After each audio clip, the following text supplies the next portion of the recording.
Boa tarde, tudo bem? Vamos aqui hoje na nossa mentoria falar de algo muito legal.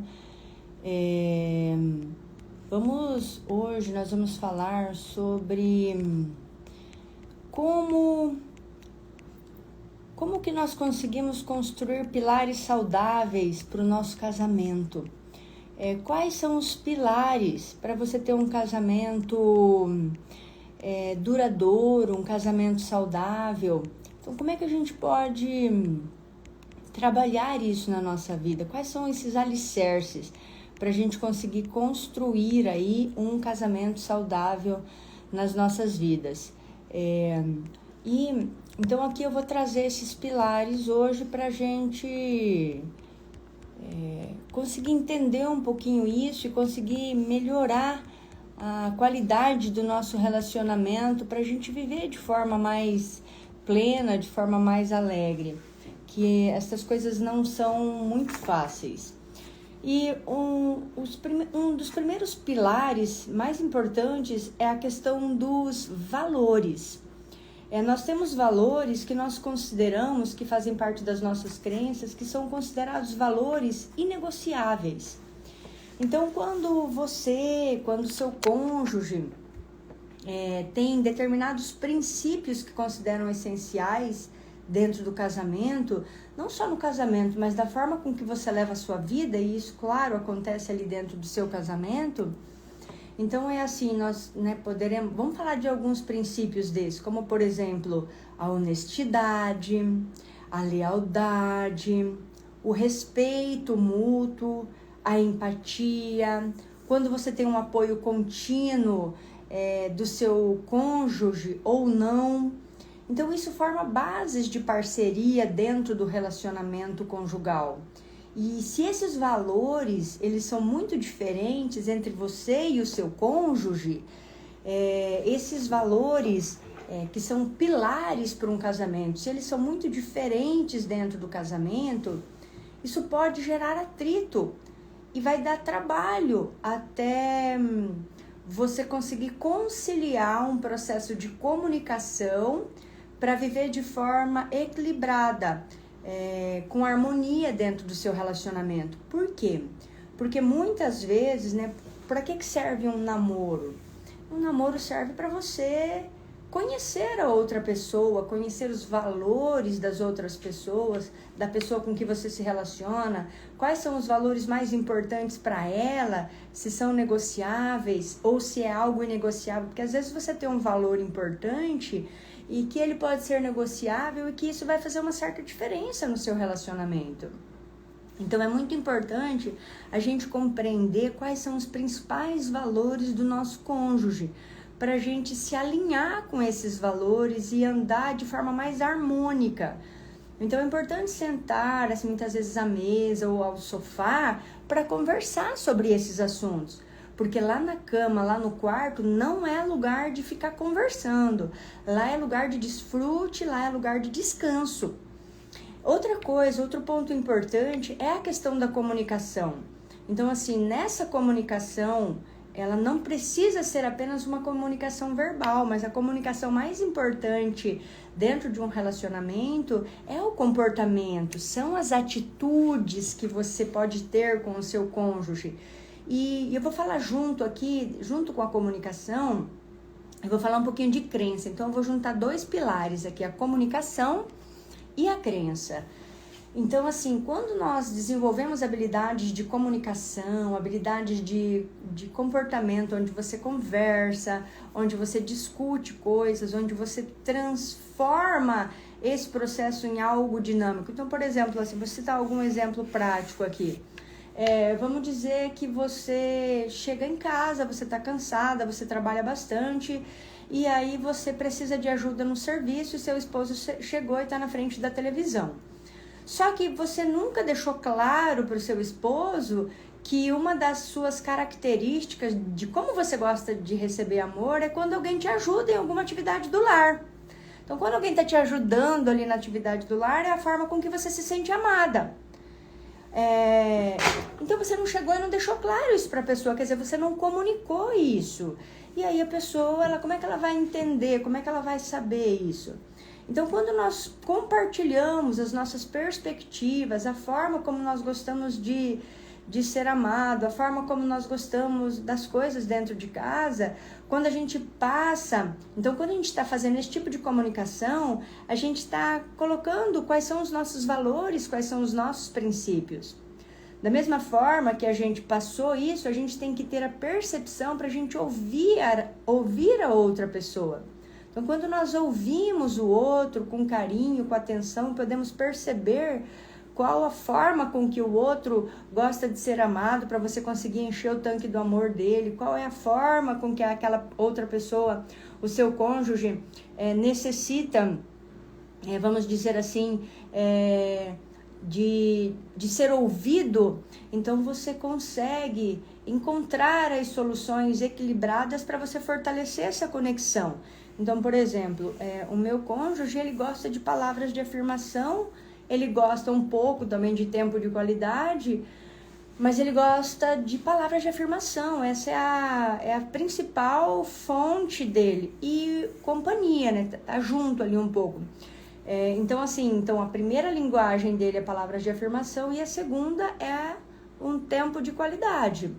Então, toque físico, né? Estando junto ali com a segunda forma. E aí você tem que ter essa percepção. Tem pessoas que não se sentem amadas dessa forma, tem pessoas que se sentem amadas com serviço. Que você precisa, assim, deixar a casa limpinha, a comida na mesa, essas coisas. A pessoa se sente amada desse jeito. Então a gente tem que ter essa percepção de saber comunicar e de entender o que a outra pessoa está comunicando para que você consiga suprir essa necessidade de amor, de como você vai encher esse tanque de amor para você manter aquela conexão gostosa dentro do relacionamento.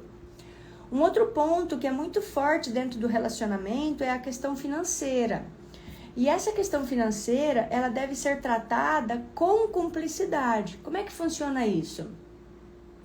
Você tem que priorizar dentro disso, lidar com as finanças, né, com essa cumplicidade. Como que você tem que fazer? Você tem que lidar com isso dentro da sua casa, com o seu cônjuge, como se você estivesse lidando com uma equipe. Como assim? Você tem que ser transparente. Então, por exemplo, isso você pode tratar dentro de 3 níveis.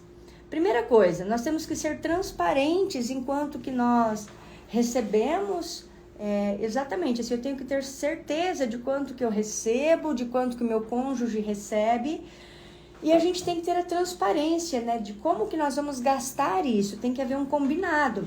Então, por exemplo, assim, a gente pode, dentro do que a gente combina, a gente tem que deixar um valor mínimo que a pessoa tenha liberdade para ela usar da forma com que ela quiser, para ela se sentir livre. Só que essa liberdade, ela não pode comprometer as finanças do casal.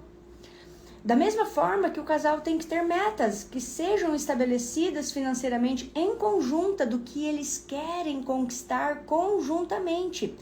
E isso é muito importante partir da mulher, porque muitas vezes a mulher é que faz compra para o lar, a mulher é que compra roupa para os filhos, a mulher é que gosta de gastar um pouco de dinheiro no salão para ela, comprar algumas roupas.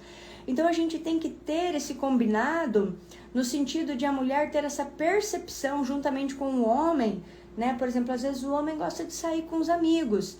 Então a gente tem que deixar essas coisas combinadas. São metas financeiras conjuntas para que você possa crescer junto. Então é muito importante ter essa cumplicidade, discutir os gastos, discutir os investimentos. Isso evita conflitos. Quando você já percebe isso no seu relacionamento, no início dele, você evita brigas e discussões por questões monetárias. Por quê? Porque já existe um combinado que tem sido cumprido pelos dois. Então isso é muito importante. Um outro ponto muito importante dentro do relacionamento é a questão do sexo. O sexo, ele tem, claro, uma intimidade, uma conexão muito forte, porque o sexo, ele prioriza uma intimidade física e emocional. Para o homem é muito uma necessidade, sim, emocional, mas muito mais uma necessidade física, porque o homem tem toda aquela questão da testosterona muito maior, então, em geral, eles têm muito mais vontade. E a mulher, ela é muito mais emocional, ela é muito mais aquela questão do amor, dela querer aquele sexo com amor, com carinho dentro do relacionamento. Então esse é um espaço que ele tem que ser cultivado de forma conjunta, de forma segura, onde a mulher e o homem consigam expressar os seus desejos, serem entendidos por eles, onde a gente tem que observar quais são os limites, mas também quais são as necessidades dessa intimidade sexual do casal. Então, assim, às vezes a mulher, né, ela pode reclamar assim, poxa, eu não tô me sentindo amada. E por que é isso? Porque, na realidade, isso é muito pessoal. Só que, assim, hoje nós sabemos que nos lares existe um problema muito sério, que é a questão da pornografia a nível de internet. Então, as pessoas, às vezes, passam muitas horas na internet, muitas horas olhando esse tipo de assunto e acabam, muitas vezes, vou dizer aqui, se masturbando e acabam não tendo prazer sexual com seu cônjuge, e isso é muito complicado. Então,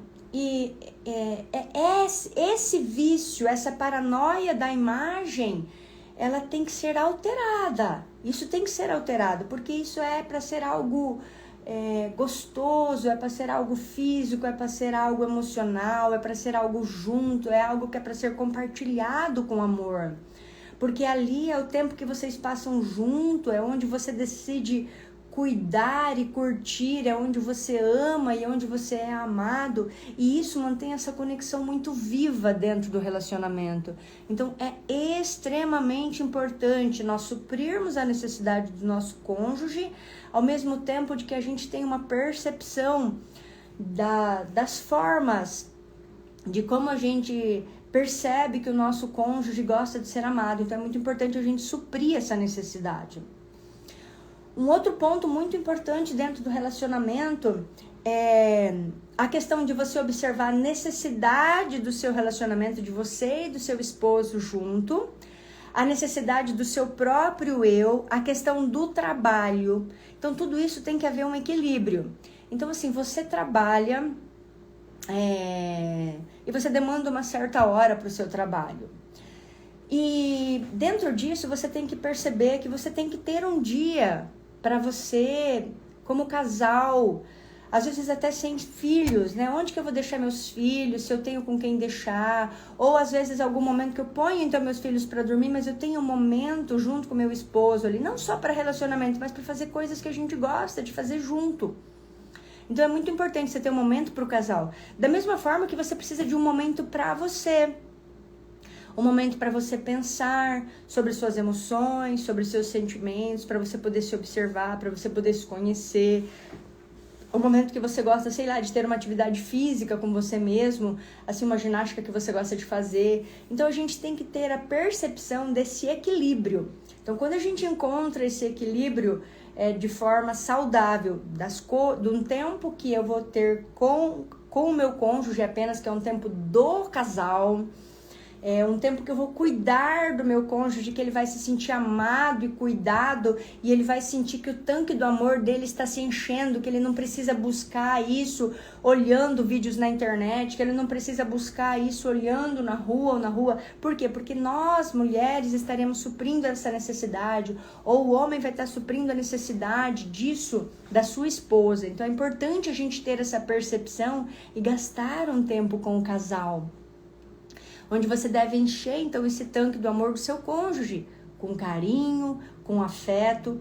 Gente, isso é uma decisão, é decidir amar, decidir cuidar do seu cônjuge. Cônjuge, a gente tem que se amar, a gente tem que cuidar de nós mesmos, a gente tem que, o amor que eu dou a mim, eu tenho que dar um amor ao meu cônjuge. Isso é muito importante, isso é uma decisão.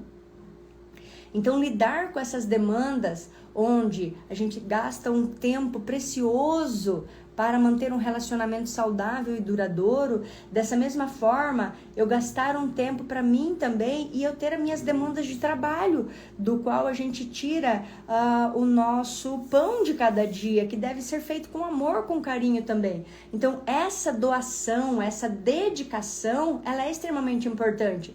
E nós sempre temos que lembrar que a gente tem que ter tempo de doar algo à nossa comunidade. Pode ser a nossa comunidade da igreja, a nossa vizinhança, porque a gente tem que estar sempre doando. Isso é um ponto importante das nossas vidas e que faz diferença. E isso faz com que a gente consiga definir limites saudáveis, limites claros, para a gente garantir uma harmonia dentro do nosso relacionamento, priorizando tempos importantes. Tempo para o relacionamento do casal, um tempo para mim, um tempo para o trabalho, tempo para os filhos, tempo para a comunidade. Então isso é extremamente importante. Então a gente tem que pensar nisso com carinho e tá desenvolvendo estratégias para isso. E um outro ponto extremamente importante que eu deixei aqui para falar por último é o devocional, que é você cultivar um tempo para a sua dimensão espiritual. E muitas vezes é importante você viver esse tempo com o seu esposo, né? Você ter um devocional com o seu esposo, ou um tempo que vocês vão junto à igreja, ou, né, a espiritualidade que vocês queiram demandar. Pode ser um devocional religioso, da mesma forma que pode ser oração, da mesma forma que pode ser uma meditação diária, uma rotina de meditação, mas que venha trazer uma conexão espiritual entre você, seu cônjuge e a questão espiritual. Então isso é extremamente importante. Por quê? Porque isso acaba trabalhando, né? O espírito governando sobre a alma, sobre os desejos do coração, e o coração mandando no corpo físico aqui na Terra. Então esse corpo físico que tem desejos de comer, desejo de sexo, desejo de prazer. Então o nosso espírito deve governar sobre as emoções, que deve governar sobre as necessidades da nossa carne. Então a nossa carne não deve dominar isso, mas ela deve ser dominada, e isso a gente consegue de forma espiritual. Então espiritualmente a gente tá fazendo sentido. Então eu falei de 7 pontos extremamente importantes, que são os pilares do relacionamento, os pilares do casamento, para um casamento saudável e duradouro, que é os valores inegociáveis, a comunicação e as crenças, como elas são trabalhadas dentro do relacionamento, a cumplicidade nas finanças, o sexo, o equilíbrio entre o tempo do casal, do eu e do trabalho que você demanda, e o devocional, que é o espiritual. Então esses são os pilares para você ter um casamento saudável e um casamento duradouro. Então isso a gente, né, sempre tem que trabalhar nas nossas vidas com muito amor, com muito carinho, e é uma decisão. A decisão, eu decido amar e investir no meu relacionamento para que eu venha ter um relacionamento saudável e duradouro, e eu tenha uma família construída sobre pilares saudáveis e duradouros. Então, gente, o que eu tinha para falar para vocês nessa mentoria era isso hoje. Espero que faça sentido, que você consiga colocar isso em prática. Compartilhe essa mentoria com amigas que precisam, com amigos que precisam ouvir esses pilares, e que isso venha fazer sentido. E eu declaro na sua vida que você consiga colocar esses pilares em prática. Um forte abraço no seu coração. Fica com Deus. Deus abençoe o seu fim de semana, e Deus abençoe o seu casamento e o seu relacionamento, para que dia a dia, de todas as maneiras, você esteja crescendo e fortalecendo o seu relacionamento. Em nome de Jesus. Um forte abraço no seu coração e até a semana que vem. Tchau, tchau.